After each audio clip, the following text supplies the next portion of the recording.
wonderful world of capos. That's right, capos. Now, for those of you who don't know what a capo is or have never used one, quite simply, it's just used to pinch off, a certain fret of strings. Why? Because it just makes it so much easier to do your chords, the different, in other words, like your E shape, for instance, an E chord. Put this in for a second. If you're playing an E chord shape, E to A, you could essentially, or even any chord, but as an example, E to A, if I did this on the 3rd fret, that'd be a G and a C. It's just so much easier than coming up to this fret and doing a full, then the A here, and you can move it around to whatever fret you want, and gives you a different octave, different dynamics, and it's just, capos are awesome. Okay. The one thing about a capo, though, to my knowledge, they don't make a capo that'll let you do different pressures per string. Okay, so when you pinch this on here, it's pinching pretty tight. Now, the thing with a capo, like I said, because it pinches and it pinches down pretty hard, it's going to pull strings out of tune, right? And I'm going to put a link right in here of my last video that talks, for those who didn't see it, that shows how you can pinch a tune out of string. And I'm going to demonstrate it again just real quick here. I've got the Evertune Bridge on this guitar, by the way, and so what I'm going to do is I'm going to tune this up past the past the top point, so that I can essentially just press a string out of tune. Hear it? You can press really hard out of tune.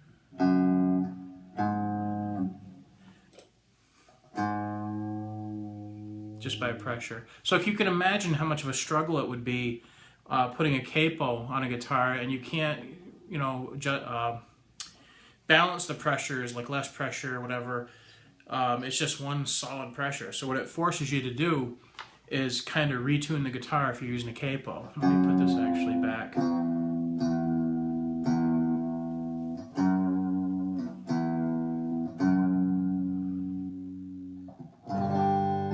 So, why? Well, the first question to ask is, can you use a capo with an Evertune? Well, I've already proven you can, right? But why is Evertune Bridge really awesome for people who use capos? For the very reason I showed you in the first video. Finger pressures do not matter with Evertune, because if you tune it almost to the top and back off a little bit, you got a little flexibility for that pressure. Okay. For a capo, it's awesome because each string, if you think about it, let's say this guitar didn't have Evertune, you put the capo on it. Each string is a different thickness, which means it's going to have a different elasticity. Each one is going to require different pressure to bend it, and they're not going to be bent out of tune evenly, right?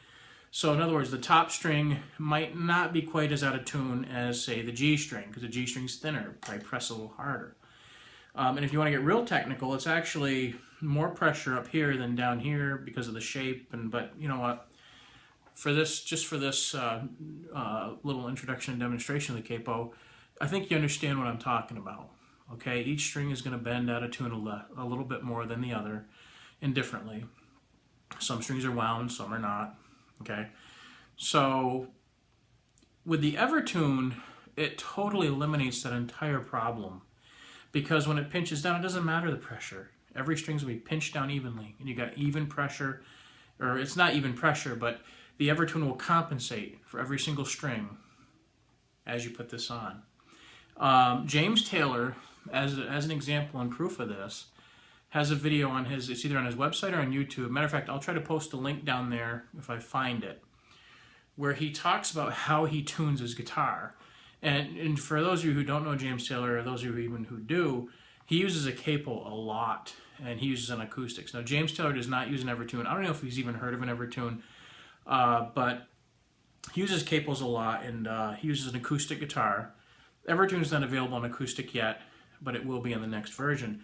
But if he had, once it comes out, if he used Evertune on his acoustic guitars, his problems would be over. Because what he does, he talks about, and I don't have, I don't know the exact numbers, but if you look at the video, that just search for it, like James Taylor guitar tuning lesson or something like that, and I'll post it if I can. But he talks about how he'll tune one string like 10 cents sharp, another one 8 cents sharp, or excuse me, flat rather. And he does that, why? Because the capo will press strings out of tune. So he has to do that to compensate. He has to retune. And for those of you in a studio that want to use a capo, you probably know what I'm talking about. Because, you know, if you move the capo down to the 5th fret or 7th fret or wherever you move it, you probably got to retune your guitar to compensate for that pressure of the capo. So the Evertune Bridge is phenomenal for people who use a capo. And I'll be honest with you, I never really used a capo until I had Evertune, because it just, to me, it sounded like crap, because it would pull the strings out and I didn't want to deal with tuning, you know, compensating for the tuning. You know, a lot of times I'll just want to play a quick tune or something with the capo and not want to have to worry about retuning all the time, like I said. But for those of you who use a capo, or those of you who want to use a capo, I highly recommend Evertune Bridge, because it's, and by the way, if you got the capo on, you can still bend. And you can still do whatever you want, you know, even with the capo on. So that's what I want to talk about, is the capo. And I hope that this can help you out and understand it a little bit better. And we'll see you real soon.